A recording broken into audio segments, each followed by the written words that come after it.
Hey, what's going on, everybody? David Noe with SpeakEasy HR, presented by Payroll Partners. We are back for a brand new episode, and I saw Todd just going and dancing through that intro, so I know this is going to be I love a it, man. an amazing episode. So I am thrilled and honored to have Todd Bertsch on with episode 66 today. It's March 23rd. What is going on, Todd?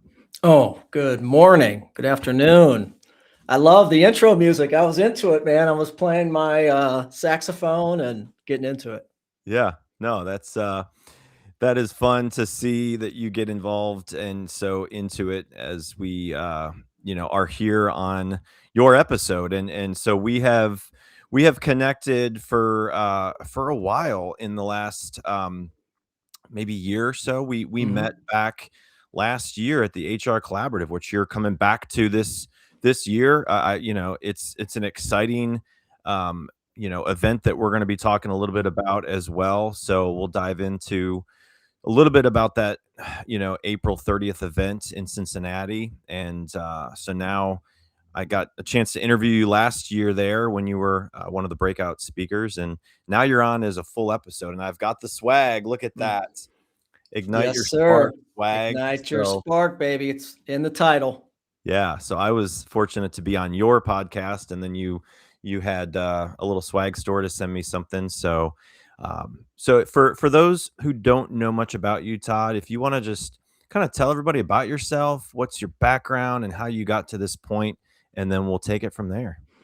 Oh, yeah. Well, cliff notes, I guess, because, every journey is a little bit different. Mine had some winding roads, but the short of it is my background is graphic design by all things. So traditionally BFA in graphic design. Went on throughout my career, and then I started my own digital marketing company in 2009, where I became the HR person. And I believe that's kind of our segue into how we met and me getting involved in SHRM and the whole HR community, which I love so much. And then I recently pivoted. My cup wasn't quite filled up, and I pivoted into keynote speaking and mental fitness coaching. I have my own show, the Bolt podcast as well, which you were a guest on a few weeks ago. And that's kind of where I'm at right now. I'm all about pouring into others, helping people embrace change, and get into a growth mindset. And that, Yeah. yep. No, that's so fun to hear, and I, really loved hearing your message last time we were talking, and so I was like, hey, you've got to come on. So quick note. So I messed up. I am human, and I messed up because on LinkedIn I've got this at 2 p.m. today. So this is going to be a recording that I'll just post because clearly that's what happens with technology. So as I see this, that was my bad. So for those that we're going to watch live, we'll take their questions as they come in after the fact. And that's what we do here. It's unfiltered, authentic. So that was totally on me, Todd. That was totally on me. But no, we'll roll with it. It's totally fine. And we're gonna dive into your topic. So couple questions I typically ask guests too. Best advice you've been given over your career? Over my career, that's a tough one.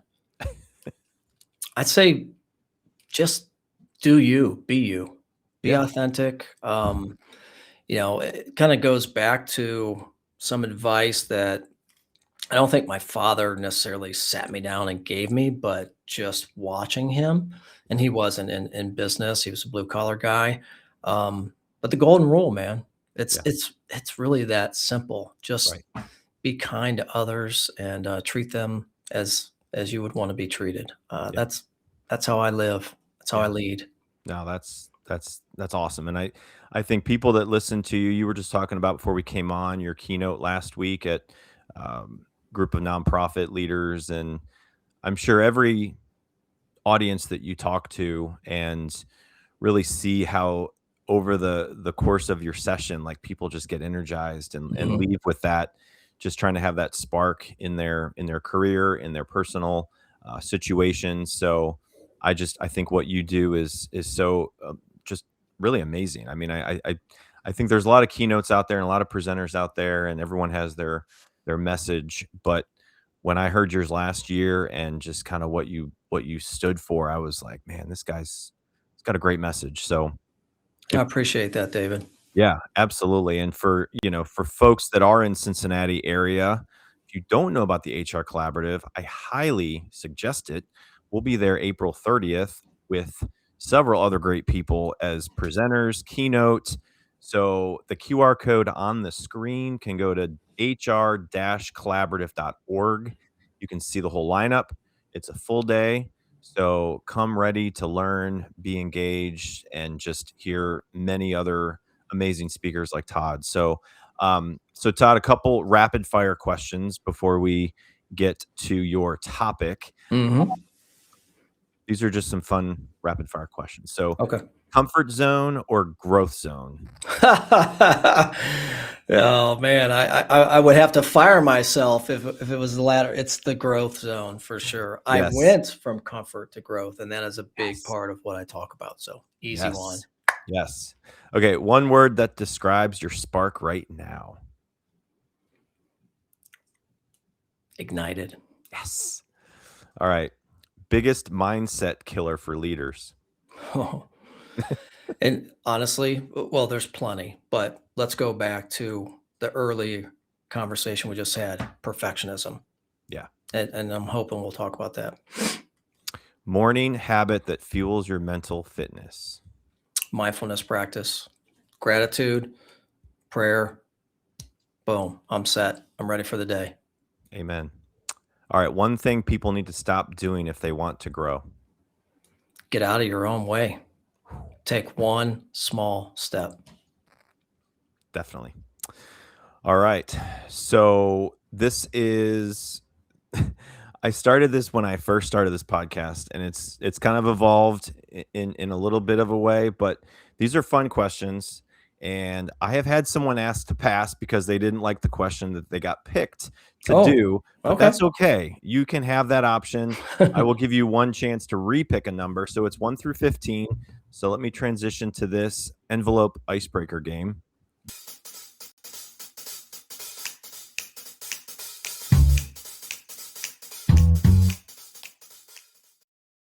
I thought you were going to play Ice Ice Baby. I was ready. It's close. It's close, right? It's a catchy jingle. Okay. 1 through 15. What number do you want? 14, my 14. daughter's age. Yeah. All right. Number 14 in the envelope. Okay. What's one thing you can't live without on a work day? On a work day? Yeah. This right here, my tea. Your tea. My I was gonna black ask. tea. Black tea. Okay.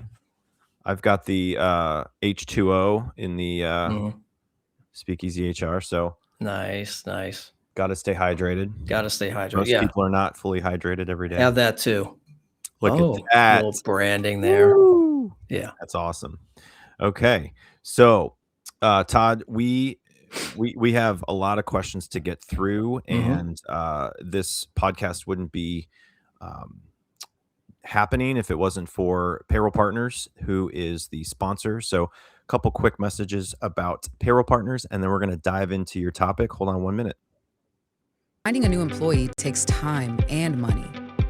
For one position on a single job board, you could easily spend a minimum of $5 to $10 a day advertising a job post. It's worth noting that the average time it takes to hire a new employee is 36 days. However, it can take longer than that. You could find yourself paying hundreds of dollars a month for a single job board. And if you're using multiple job boards for multiple positions, this could add up to thousands of dollars a month. There is a much simpler and more affordable way of finding the right candidate. At Payroll Partners, we offer an applicant tracking system to help manage your hiring process. Our ATS is customizable, allowing you to decide which days you want to run the job and when to close it so you don't break the bank. And this feature lets you e-blast your network, posting jobs on multiple boards at once, all managed in one location. Payroll Partners, elevating your payroll and HR experience. So technology is everywhere. It's constantly changing. Businesses need good technology, and they also need good people to talk to and be in their corner when they are trying to navigate through what's good and best for the business. So there's not one size fits all. Every business has challenges. And so look us up, payrollpartners.net, contact me on LinkedIn. Would love to just hear about your situation. I love to just dive into people's challenges at work, HR, business, leadership, all that, and just see if I can be a good resource. So check us out, payrollpartners.net, and see what we can do for you. So, all right, Todd. So when we had kind of looked at really what your message is, whoa, that is fast. I don't know why that goes so fast. We we didn't have a long conversation about your Mhm. topic idea because I really think it's such a valuable piece of your message. And so we kind of we kind of dive into a little bit with rapid fire questions. But when you say growth is a choice, Mhm. what does that really look like in moments of uncertainty or change for businesses? Yeah, I mean, we all have a choice, right? So let me start off. Let me start off with this meme that I found. It's this cat making a funny face. I don't know if I shared this with you, but the meme goes like this: There are two things that I don't like: change and the way things are. Well, you know what, friends? That's a little bit of a pickle, a little bit of a predicament. Something's got to change, right? Yeah. And you just said it with payroll partners and HR technology or technology in general or AI. Change is coming, change is here, change is not going away. So, as employees, as leaders, as business owners, either get on board or you're going to be left behind. So, how do we start to embrace change? How do we turn resistance into an opportunity? Mm, And that's what I've been digging into for the past couple of years. yeah. Um, change it's a tricky little guy, right? Yeah. And here's the thing, like all of us, me, you, everybody listening, our employees, everybody really wants to improve. They want to be the best version of themselves. But change is scary and Mm, change is oftentimes uncomfortable. And what do we do in our survival brain, right? That says, hey, danger, Will Robinson, run, run, saber-toothed tiger. Yeah. yeah. So what I teach people and what I train leaders on is really shifting that and training it, right? Yeah. Training that signal to say, okay, yes, sometimes fear, danger, we need that signal to let us know we don't want to get hit by a bus, whatever.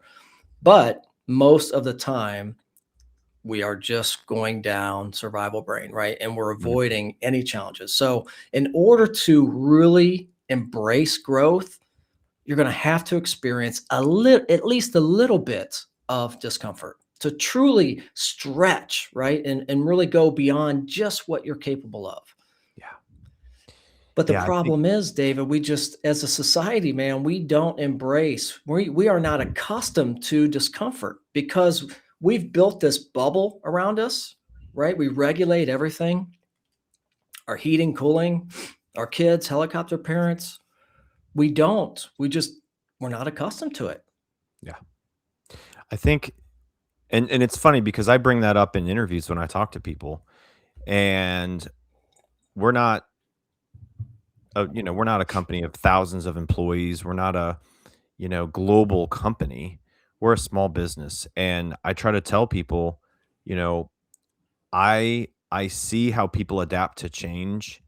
And if you're good at that and you thrive on that and you even just moving desk spaces and where you sit in the office, like Mhm. if that ruffles your feathers in any way, shape, or form, this may not be the place for you. If you like change, if you like to grow personally and professionally and get out of your comfort zone, and we can probably provide that to you. People are humans, they're messy, they make mistakes. Mhm. So, like, that's kind of how I approach conversations with people that might want to work for us because I don't want them to think that they're going to come in and every day is going to be the same. Like, Right. we're a rapidly growing company, we're Right. growing a lot, and how we do things today was not the same way we did it 6 months ago, a year ago, Mhm. 4 years ago. And that's what I think a lot of businesses are trying to navigate through, like the change, technology, how to eliminate processes and procedures and things that can be automated while still having employees, right? Having humans. Mhm. So it is such an interesting time. And I think your message is going to become more and more important as people want to work, want to stay in their career, want to stay in their profession and have a purpose in their profession. So again, I wish there were 10 more of you out there that have the, there's only one Todd. There's not two. That's it, man. It's only one. No, and I love it. And you're absolutely right. Like, look, Dave, like I just saw this stats from the Global Business Index. Hmm.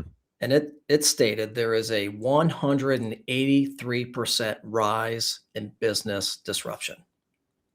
183% rise in business disruption. Look, I mean, I don't think we need to go down the rabbit hole, right? We can see it, and especially as HR, you're Right. definitely aware of that, which is leading to a number of things, right? All the symptoms: burnout, disengagement, Mm, stress. And here's the thing, like people don't really avoid change, right. they avoid the stress associated with change. So how do you alleviate or lower the stress? And we'll never get away from stress. That's just us as human beings, right? It's Right. how do you manage it? And that's where my work in mental fitness comes into play, and really Yes. being able to leverage curiosity and Yeah. reframing the situation. Yeah. So let's as you brought that up, let's get into that because the mental fitness and really explain that and why it's such a game changer for leaders. And I've got a couple visuals and I don't know if there's one in particular you want me to pull up right now or just, let me know which one and I'll pull it Yeah, up. you can pull up the first one, the Spark framework. So this is probably a good way into. So yeah, so this is a framework that I created this year, and David, this really came out of the desire to want some playbook Yeah. for one. How do we ignite the spark? That is the first challenge, but the second challenge is how do we sustain it? Mm, Right? It's one thing to ignite and another to sustain. And when I studied decades of behavioral research and looking at global leaders and organizations who have sustained performance and growth over time, this was the pattern. They mm, stayed extremely curious all the time. They built their mental strength and regulated their mindset. They took intentional action with small steps. And then they continued to build that momentum over time through growth. And then the beautiful part, what I love the best, is the last, the impact. Then your impact spreads, right? Like it just ripples out into everybody you serve. And that's the framework that breaks that cycle of stress and helps people ignite and then sustain and then multiply. mm. So start with curiosity. So like as a leader in a business, maybe it's the owner leadership, how do you get the curiosity out of your employees? Because what I have seen in my experience in my HR roles, working with small business owners, like they want people around to be as fired up about the business Mhm. as them. Sure. So when it comes to curiosity, like explain that part and how a leader and an owner can like pull that out of somebody. Great question. And I really think it goes back to something that you and I talked about a few weeks ago, which is creating the psychological safety. Mm, As an employee, if I don't feel that I'm able to join, participate in the conversation, that I'm going to stay hunchback in my chair and not say a word, yeah. right? The leaders, the leadership team, whoever that is, whatever that makeup looks like, needs to allow and set the bar and say, hey, let's be curious here. Let's ask the question and Right. open it up, because when you close off the conversation, no one else is allowed in. And Mm, that's what curiosity is all about. It's about opening up and allowing others to join in and being more interested instead of interesting, right? It's saying, I want to hear what you have to say. And so you can go into a meeting. This is very simple stuff. Go into your next meeting and ask these three questions. What am I missing? What else might be true? And here's my favorite. What assumptions might I be making? Because we know what happens when we make assumptions. 3 simple questions. But you can see here what that does is it changes the perspective of the conversation. It's not saying I'm right and I'm telling, right? I'm dictating. It's saying, no, I'm open and I just want to hear what you have to say. So let's really think about that. And what that does, David, is it takes you from being fixed and in a comfort zone into growth because you just want to learn. You want to learn about that challenge or that conflict or whatever you're trying to do. And what happens is you have this uh, wonderful grouping of people who are starting to express their ideas, which leads to more innovation and more creativity, which in the end is more buy-in because they were part. All people want is just to be heard and to be a part of it, not to be told this is the way it is and here's how we're going to go about it. So just open it up with those questions. And the beautiful thing that I've seen in curiosity is it builds a bridge. So you start building trust, right? Because you're allowing people in. You're saying, hey, I don't have all the answers. So let's just ask the question, well, what if? What are we missing here? Right. What else could be true? Yeah. Yeah. And it's looking at the landscape of business and really the workforce. You have multiple generations working together, Mm-hmm. and your engagement level and your motivation level of a 25-year-old and a 45 and a 55, like those same 3 questions that you just mentioned, like any of those people can ask those questions, right? Mm-hmm. Like it's not like, oh, for the young leadership, young professional group, but no, that goes across the board, I think. So, is there anything in particular when it comes to the generational, uh, different generations and how this framework for like a young professional listening might want to lean into something a little more, would you say? No, Yeah. honestly, and I'm glad you brought it up. It's really agnostic. Like Yeah. this applies. This actually puts us all on an equal playing field. Yeah. That's what's beautiful about it, Yep. right? Now, as an older, seasoned person, veteran, I might naturally be more curious, right? Or I might be set in my ways and be more fixed and comfortable.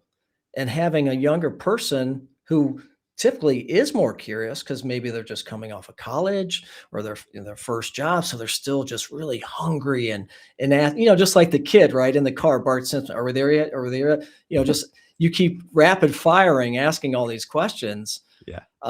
That's the beauty of it. And here's the thing, David. Like with curiosity, it doesn't mean that we run from challenges.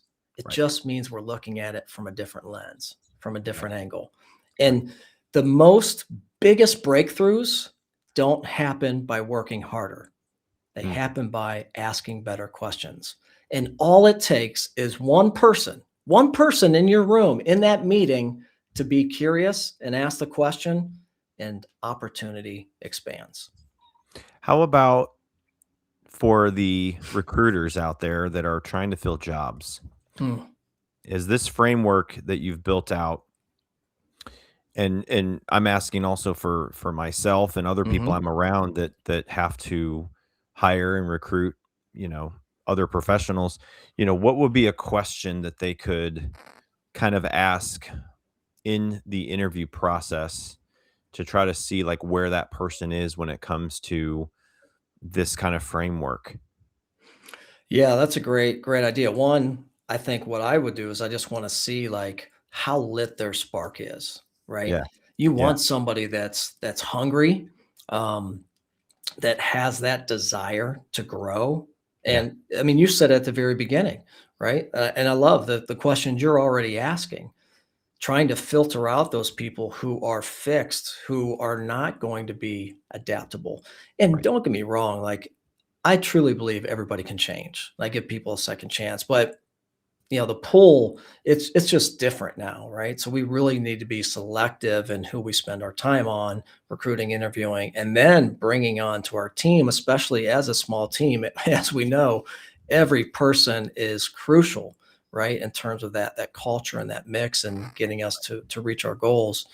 So I don't know that there's necessarily one question, but trying to discern where they're at in terms of how lit their spark is, and also where their mindset is at. And it might be just asking a few questions about, so Yeah. tell me about a recent situation, a challenge or conflict that you've encountered, and how did you handle that? Or saying, tell me about the last time that you made a mistake or that you screwed up or that you Mm, failed, and how did you handle that? Now that's a good testament, because if yeah. somebody has perfectionist tendencies, which you and I were talking about a little bit, and trust me, I've been there. I don't know that I want that person. I want somebody who sees it as a lesson, right? Right. So Right. that we can learn from it and grow, but they're not afraid to take a risk and put themselves out there and really stretch. Yeah. So what are some signs that someone or a team is operating from a fixed Mm. or fear-based mindset? Oh, thank you for that softball. Um, yeah, there are a lot. One, they don't like feedback. They're Mm, just closed off. That's a number one, right? And you can get that in those one-to-ones or in the performance reviews, right? A mhm. great time to identify people who just aren't open to that feedback. You got to get the feedback and then do something with it. Take some action. If we're talking about this next year, the same stuff, that's a problem. Maybe that's on me as a leader. I didn't explain it well, or we didn't have that clarity together, or man, you're just fixed. You don't feel like you can make any changes at all. So feedback, and then just really the fight. Are you just giving up, Right. or do you continue to fight for your ideas, Yeah. continue to get better, right? Yeah. So those are a couple of really key qualities, and just being open to anything, putting yourself out there, and discomfort is really the last one. Yeah. Are you willing to embrace some discomfort? Mm, Are you not? And you can put some, right? You can put some projects in front of them. Are they willing to stretch? Are they willing to try something that maybe they haven't done before? And it could be as simple as just in a meeting, speaking up, raising your hand, providing some ideas. Or maybe it truly is taking a project that maybe they've never worked on that you know is going to push them. How do they respond to that challenge? Are they willing to take a risk, put themselves out there, knowing that they might likely fail or at least not be perfect in that situation, but willing to learn and grow from it? yeah. I think those are the things that that we really look for. Mm, it's awesome. So let's talk about igniting your spark, because Mhm. that's what we're doing. We're trying to help people ignite their Yeah. spark, right? Um, so what causes people to lose that spark in Mm. their first, or what causes people to lose that spark in the first place? Yeah, that's a good question. I mean, it could be a number of things, honestly. I see a lot of people who are older, and I'm putting myself in that. I'm 55, who have been they've been in their career for 30 some years, Yeah. and then you get to a place, in particular, some of these larger companies, right? The Fortune 500s, those people stick, right? They have other incentives to stick around, and they're in that role, or at least in that company, for 10, 15, 20 years. And what happens on a regular basis is people get to a point where they plateau out. So if imagine we have a line here, a middle line, and we have fixed mindset below the line and growth above the line. And people get to a point where they've been in a growth mindset, first, second job, college, extremely curious, learning, and then boom, we get, complacent, right? We get comfortable, we get Mm, cozy, and we don't push ourselves. And to me, it's like Groundhog Day. You're just doing the same old, same old, same old. And maybe that's your employer, but honestly, I feel like it's on the person to at least raise your hand and say, hey, like, I'm not being challenged here. And believe you me, we're built for evolution. yeah. Our people, they might not say it, but they want to grow, they want to be challenged, and they want to embrace some discomfort. I know that's hard to believe, but it is very true. And when they do, oh my gosh, you see that spark light up.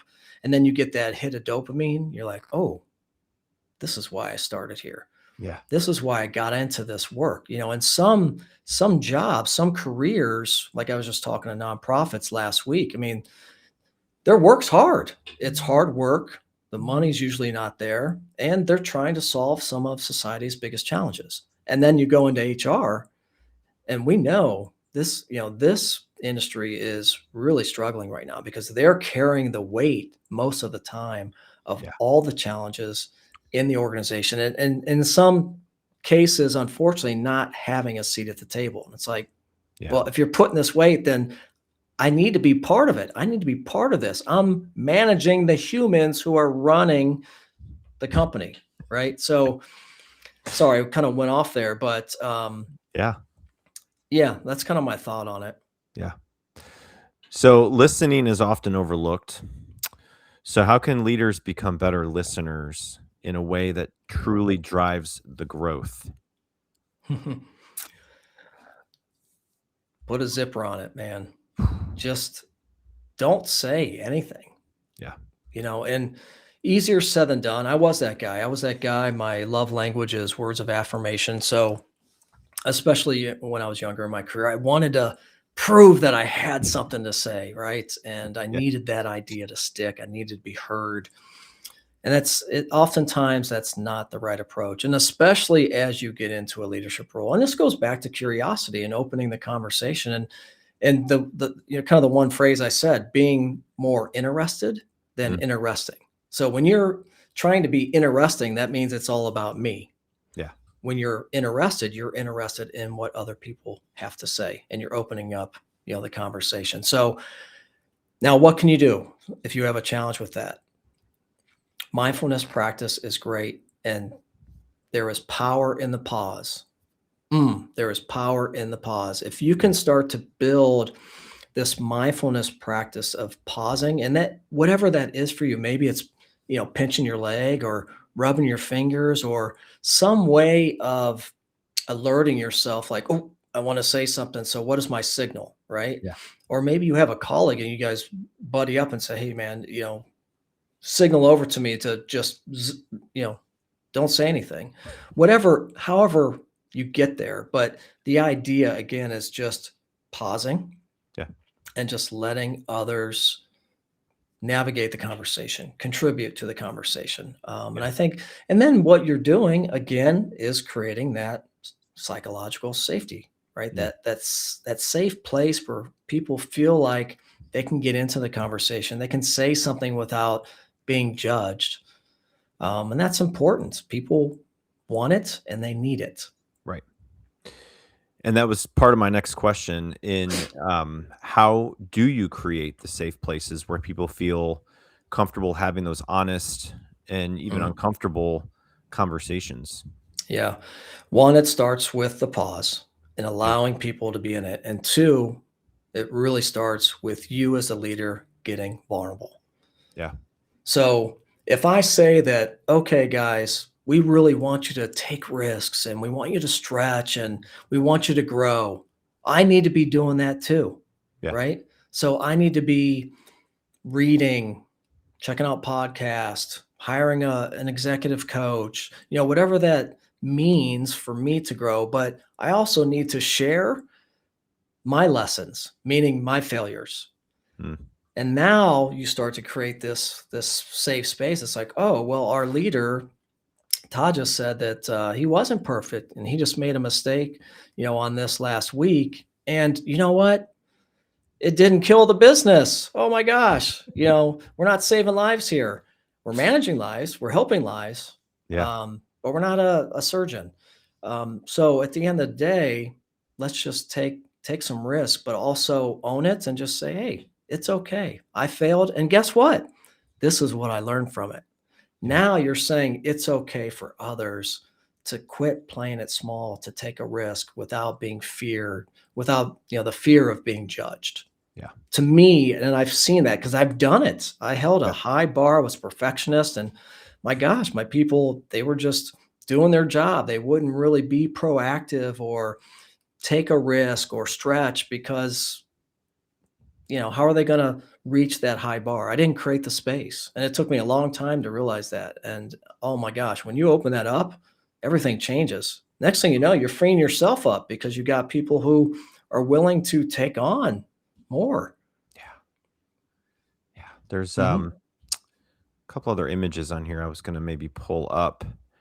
So there was this next image,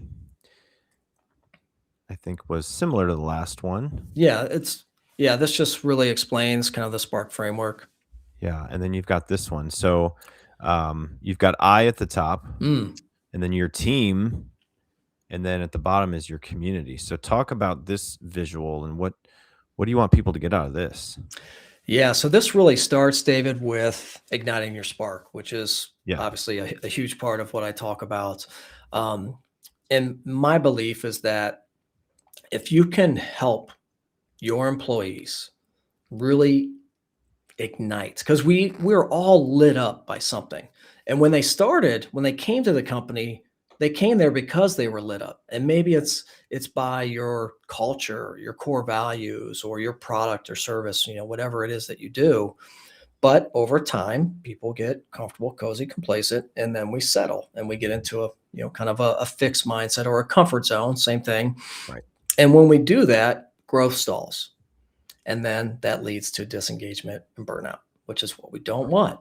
So what I say is, okay, look for the smoke signals. Okay. They're there. I guarantee you, if you think about it, and we'll go through them, and you look in your organization right now, somebody on your team is throwing up some smoke signals. And Mm. maybe you are too, quietly.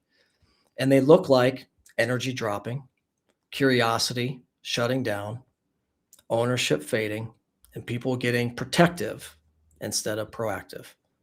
And there are many others, but those are some of the really popular that I see signs of smoke signals. So you could either approach that with as a performance issue, reprimand somebody, put them on a pip. Ooh, sounds great, right? Or you could approach it with curiosity and ask the questions. What about this role drains you? Yeah. What about it energizes you? And if you could create the perfect role, what would that look like? Mm. And maybe, not in all cases, but at least you're offering it up. You're asking the questions, right? You're being curious, giving them an opportunity. Maybe you can move them into a role or give them a few more responsibilities that do light them up. Yeah. Or maybe honestly, you can't, and it's just time to go. So would you rather have somebody who's in a comfort zone, who's not lit up, who's Mhm. disengaged and not performing, or let them go and then bring somebody in who has those qualities? Yeah. My belief is let's invest more in the talent we have, in our people. I would Yeah. imagine you hired them for a reason. So Yeah. let's invest in them. Let's not decrease our professional development budget. Let's add to it, and let's really put it into our people Yeah. and help them reignite. So what I've seen in my coaching and in my own business is that when you ignite that spark, things change. Hmm. People, their voice changes, their posture changes, their initiative, their productivity changes. And next thing you know, they've ignited, they're sustaining, and then they're multiplying that out. Hmm. And that's the beautiful part. When you can ignite a spark, it only takes one person in a team, especially a small team, that starts to shift from comfort to growth, choosing growth over comfort, and others follow. It's like a yawn. It's contagious. Yeah. People, again, we want it.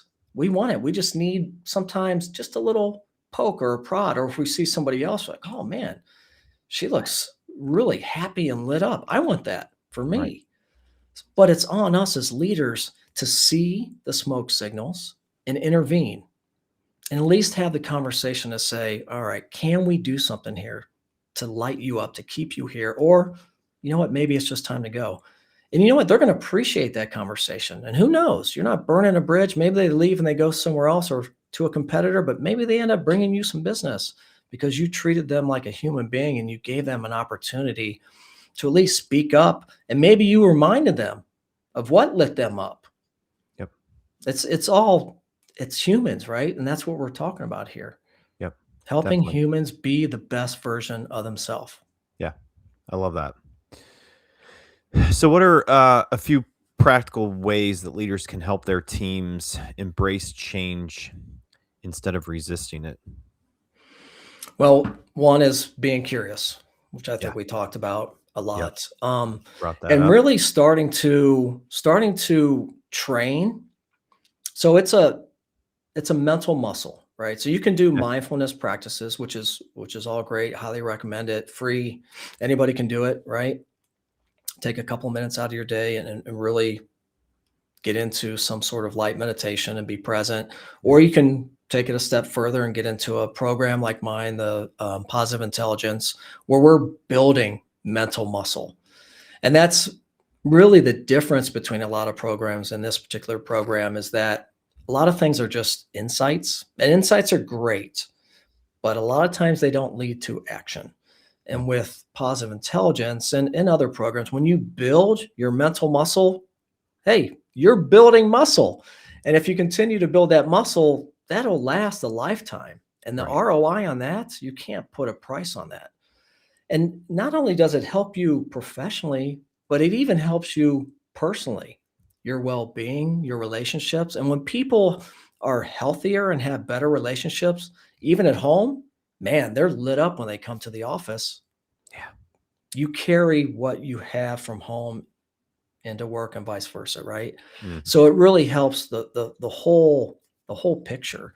And it's about mental fitness is about being able to identify all those negative thoughts, negative Nelly, right? That's in your head. I'm not good enough. I shouldn't do this. I've never done it before. It's going to hurt. It's going to be uncomfortable, on and on. Being able to identify those negative thoughts and patterns, catch them and shift them over into what we call the sage brain. Yeah. And in that side of our brain, we're operating with empathy, with gratitude, with peace, calm, creativity. I don't know about you, David, but survival brain, shame, blame, regret, fear, or sage brain, empathy, gratitude, peace, calm, joy. When you lead from your sage brain, everything changes. Your relationships, your performance, how you handle all situations, because you've been able to build that mental muscle, which gives you the resiliency to handle any challenge, because the challenges don't bother you anymore. The conflicts, they don't bother you. You're able to just to pause, again, going back to the power of the pause, and just say, okay, let me be curious now. And let me ask the question, what are we missing here? What can we learn from this? It's an accept it for what it is. And then maybe you can shift it into a gift and opportunity. Say, okay, well, what's the opportunity here? And that's really what all this is same with curiosity. We're really just shifting from fear to opportunity or possibility. Yeah. It's a major reframe, and all these things are super easy. You don't need to go through any program or read a book or listen to a podcast. This is based on decades of behavioral research. It's there. It's our mind. Our mind is so complex, tricky, but very plastic, and we can rewire it. And that's what positive intelligence is all about. Mental fitness, rewiring your brain. If people are in the job market now or in the future, I want them to think about questions they ask in interviews, because when I talk to people and I ask them questions, I try to have a good understanding of their background and their cultures they've been in, and if they would be a good fit for us. Rarely, if not ever, do I get the question about the manager that they'll have.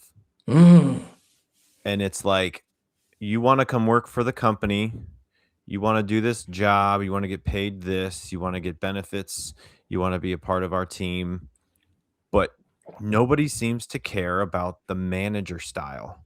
And if they do care, they don't ask about it. And I don't know why. It's a really weird thing. And I have always looked at my jobs and the companies I'm with, and I value the companies, and I take pride in where I work. But there are times where I haven't had the best bosses. Mine right now is amazing. Like, and that's partially why I'm at the company I'm at is because of Mm-hmm. how I managed. So I strongly suggest everybody to write that question down and ask it. Maybe the second interview when you're in there with the manager, like ask them, like, what is your management style like? Mm-hmm. Some managers might not even know how to answer that. Dude, I love this. I love this, and I wish I would have known this 30 years ago, honestly. Because let's go back to the old saying. Why do people leave companies? Right? Right. They don't they don't leave. Why do people leave jobs? They don't leave the company. They leave the manager. And I think maybe the younger talent doesn't know enough to ask that question. They're just happy, to have the opportunity to interview and potentially get the job. But as we Right. get older and we have, a few jobs and maybe a not so great manager and Right. then a great one, and you have something to compare and contrast, you're like, oh, wow, she was a hell of a leader. I learned a lot. She leaned into me. She allowed me to be the best version of myself. There were lots of learning and growing opportunities. I absolutely, yes, I cannot believe that people don't, especially, the older, more seasoned talent. But yeah, I would absolutely, because honestly, I mean, you could have a great company, they have great revenue, great culture, but at the end of the day, you're reporting to so and so, and that's how you're going to be working in that team. Right. And sometimes it's not a great fit. And honestly, asking who's on the team, who am I? What's a day in the life of this role look like? Like, Right. really take me through it. And how have you handled the last conflict or challenge that's been on your plate? And then who are the other people on the team, and what are they like? Yeah, it's a tough thing, and obviously social media has allowed us to investigate, a little bit more Yep. than in the past, where we can kind Yep. of get a sense of maybe the people, see what they're posting on LinkedIn. Um, so I would highly encourage people to just be like a detective and try to inspect and be curious. Ask the question, what am I missing here? Yep. This looks like the perfect place to work, but is it? Like, really, really dig in. Yep. You have to show the curiosity in that interview, and without saying, "Hey, I'm curious about this." Hmm. Ask about the management style. Ask about the biggest business challenge right now and how this role impacts that. Because then they're going to know that, like, this is the challenge and this is how this role plays a part in that to be more successful in the future based on our focus of why we're hiring. Or, some people ask, like, why is this job open? Did someone quit? Did someone get promoted? Did someone Yeah. move out of town? Like, that tells you a little bit more. And you can Google, you can go to LinkedIn, you can go to the Facebook page or wherever the business is as a brand, and you Hmm. can see what people say about them, Glassdoor, any of those places. But when it comes to this specific person that's your manager, maybe that manager just got promoted a month ago Hmm. and you're going into a situation with a brand new manager. Now, they might talk about that in the interview, but the last thing you want to do is like go to that interview and not be prepared for questions that will really help you figure out if you want to work for that company, do what they're asking you to do, work for that manager that might be like your favorite manager or your least favorite manager, maybe someone of more of a mentorship for you, more of Hmm. a mentor. So there's so many things in those conversations that you can get and show that you have that curiosity, that spark, right? To really just come in and make an impact. Hmm. So, yeah, it's super interesting right now to be hiring and recruiting. Oh my gosh, absolutely. Yeah, we're living one of the biggest change disruptions I think we've ever seen. And what I love too about that, David, we could flip it on the other side. As the person interviewing, as a person hiring, I love it when people are extremely curious. Hmm. And so many times I see people don't have a single question. I'm like, really? Like, ask me something, and not something that AI can generate. Ask me something specific about Yeah, me, or the manager or the company, that shows that you've taken the time to dig in and that you really want this role. But just absolutely. be curious and ask the question. So yeah, I don't mind those. I encourage it. I want that. And I actually like use that as a way to rate people in terms of their interview. Yep. I am here with Todd Bertsch, and we are trying to ignite your spark, Mm, right? So, couple things. Again, this event that Todd and I will be at next month, it's coming up fast, April 30th, the HR Collaborative in Cincinnati, Ohio. Please consider coming. You can look at the QR code, scan that, or go to hr-collaborative.org. See all the keynote lineup, speakers. It's a full day event. CE credits available, all that fun stuff for HR and business professionals. So again, I'll be there live doing a SpeakEasy HR podcast episode with all the speakers, interviewing them, and that's where Todd and I last year connected, and we're back almost a year later and having a full episode. So it's truly inspiring to see your coming back, having this message to try to help people, really ignite their spark in 2026. So let's talk about people feeling stuck right now, Todd. mhm. What's one small step that they can take today to start trying to move forward in their growth? Yeah, one small step. I would say really implementing a gratitude practice Mm, because so much of what we talk about, honestly, it goes back to gratitude. And it goes back to an inherent question about change in humans.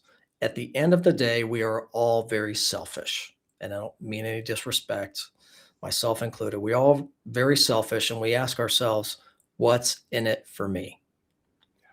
Right? If you can help someone answer that question about whatever change initiative you have planned and give them that ability to connect and that clarity, man, they're mm, going to be on board. So I say if you start with gratitude, you're starting the day off with being extremely grateful for what you have and not focused on the things you don't have, which allows us to really live in abundance and positivity and mm, allows us to set our day, right? Chart out the day for really incredible conversations and productivity. It only takes literally 30 seconds or a minute, and you can do it in a number of different ways. You can do it on your morning walk with the dog. You can do it driving, commuting to work, or you can do it mixed in with meditation and prayer like I do. So it's a little bit longer, but it's woven in there. And or you can download if you go to my site, follow me on social. I'm always talking about gratitude, and I've created some PDF downloads with some prompts because a lot of people have told me too, like, oh, it's too repetitive. It's the same thing. I'm grateful for my health and my family and my job. Well, yes, great. And there's nothing wrong with repetition, but sometimes habits can be bad because they get so default yep. that they get boring and then we quit doing them. So Yep. you need to mix up the order or, Yeah. you know, talk about lessons you learned. What are you grateful for that you learned last week or grateful for something that you're about to encounter? So there are a number of different ways, but for me, David, it starts and ends with gratitude. Yeah. No, that's great advice. And I think for anybody not even struggling, I think that's a good thing to do. Get into that habit. Send a text to somebody like, "Hey, hope you're having a great day. Let's Mm. connect soon." Like just the gratitude of your connections, right? Your personal connections, your network, your family, your personal network. I've connected to a lot of people the last few years with this podcast and the business we're in, just to serve business owners and hearing about these situations. So like the gratitude towards people that have helped you along the way in your career, in your personal life, just show that gratitude and it makes you feel good, right? So Mhm. um okay, one final question, Todd. So if there's one mindset shift you hope listeners walk away with, what would it be? Yeah, and that was actually funny. I was just thinking about this per your last question. Here's the biggest misconception that most people get wrong. Growth is not about becoming someone new. Growth is not about becoming somebody new. It's remembering who you've always been and letting that light shine. That's when you start choosing growth over comfort. You have everything you need. You do. You're beautiful, unique, talented. You have it. It's just a matter of letting it, tapping back in, igniting, and really going out there to go grab it.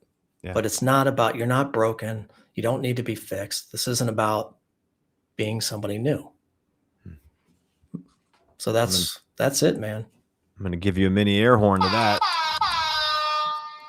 Love it. Love it. Got the mini air horn. So Todd's got a 30-day micro shift playbook, and he is here to offer this to everybody listening. And I'll put the QR code in the podcast summary notes as well, so people listen on demand will have this available to them. But Todd, you want to tell everybody a little bit about this playbook? Yeah, if you wouldn't mind bringing up that one slide that has the yellow SQ circle. So I want to talk about that for a minute. If you have an opportunity, I just created this new assessment tool called the Spark Quotient SQ. So basically it's 5 to 7 minutes. It allows you to see how lit your spark is. And we use 3 primary dimensions to really assess that: curiosity, mindset, and action. It's really simple. You'll get your results right away on screen. They'll also be emailed to you with some links to PDFs based on your level and where you're at in kind of your Spark assessment. So you can take some intentional action. And that's what the playbook is all about, as well as just really some quick tips and tactics for allowing you to be more curious, get more mindful, and take, intentional action. Yeah. No, I love it. And I took it, and I think it's, definitely something that people can look into and really figure out, like, okay, I feel like I'm here. Here's where this is telling me I am. And it's just a different perspective. So, like, don't take the feedback for something that you see as like, oh, I'm a failure. I don't know what I'm doing. No, it's just a tool that you can really lean into. And so definitely take that and connect with Todd. If you're not on connected to him on LinkedIn, check out his content and see where he's going to be speaking. Like I said, he'll be at the April 30th event in Cincinnati. He was just at a nonprofit group last week. So where else are you planning on going over the next few months, Todd? Where else are you going to follow? I'll be at some local SHRM chapters, some luncheons, Awesome. which I love doing those. Yeah. And I'll be down at SHRM Orlando, the national conference, not speaking, unfortunately, maybe next year. But I'll be down there to connect, network, really take in all the breakout sessions and the keynotes. And I'm looking forward to that. So, and definitely come down to the HR Collaborative. It's a great conference, full day. I know a lot of the speakers. There'll be great content. And it's just a really chill, relaxed conference where you can get to know people. There's only 2 breakouts, so it's not like you have to make all these decisions, this one or that one, and you go to that one, and then you get to choose throughout the rest of the day. So I love the formats. I was in it last year as a breakout, and I'll be doing it again this year. And I couldn't recommend it more, especially if you're down in Cincinnati or close to. I'll be commuting from Akron, but Yeah, definitely. I've been fortunate to be on the planning team this year for this event. So if you love the speaking lineup, you're welcome. If you don't like it, give me some advice. Give me some other ideas out there, because Todd was definitely one of many that we looked at, and to bring him back, I'm super excited because again, people that go to it, they don't get a chance to see every single breakout, right? So you get a chance to see some, but not all. So that's another reason why I like to go on with SpeakEasy HR Live and talk to people that are presenting, and they can get a quick glimpse in 15-minute interviews on what the topic was. And then maybe they'll decide to maybe come next year in 27. Yeah. So it's a yearly event. This is almost 20 years we've been doing this event. So Really? not myself, but it is a long-standing all-day event. Right. And it is a fantastic lineup of guest speakers this year. So take a look at it. If you can't make it, totally understand. It's a full day. not a lot of extra days out there to go to conferences, Right. maybe, It's but very affordable too, though, it I is might very say. affordable, So, definitely, and you get yeah. CE credits, so take a look. Let us know if we can answer any questions. Feel free to reach out to me, hr-collaborative.org. So, Todd, this has been great. I really appreciate your time coming on live. This has been, I was on YouTube live, so something with LinkedIn is not working properly. So I'm gonna have to tweak something for that. So that's what happens on this. We're live. It, you just have to roll with it, right? You got to embrace the change of of something not happening, Right. that it normally does. So I got to see what happened, but It's a lesson. It's it a is a lesson, lesson. man. Like, It it's is a not lesson. perfection, it's a lesson. At least you're putting yourself out there to get uncomfortable, to Yeah, embrace some discomfort. So I think yeah. it really ties back to everything that we talked about. Absolutely. And obviously, this being recorded, it goes to workdefine.com, which is a podcast community. So you can take a look at all of the previous episodes of Speakeasy HR amongst the many other podcasts in that community. So take a look at workdefine.com and see what else is out there that you might want to tune into. But you can find it on Spotify, Apple, Amazon, all those as well. So, Todd, I wish you the best of luck in your next speaking engagements. We'll see each other in about 5 weeks, roughly, on Mhm. April 30th. So, again, thanks for your time today. This has been great. And got a new episode next week. Hopefully, the live will all work right. And we'll be moving along to embrace the changes every day. So, That's it, this has man. been great. I really appreciate your time, Todd. Yes, thank you. I All right. appreciate it, David. All right. Take care, everybody.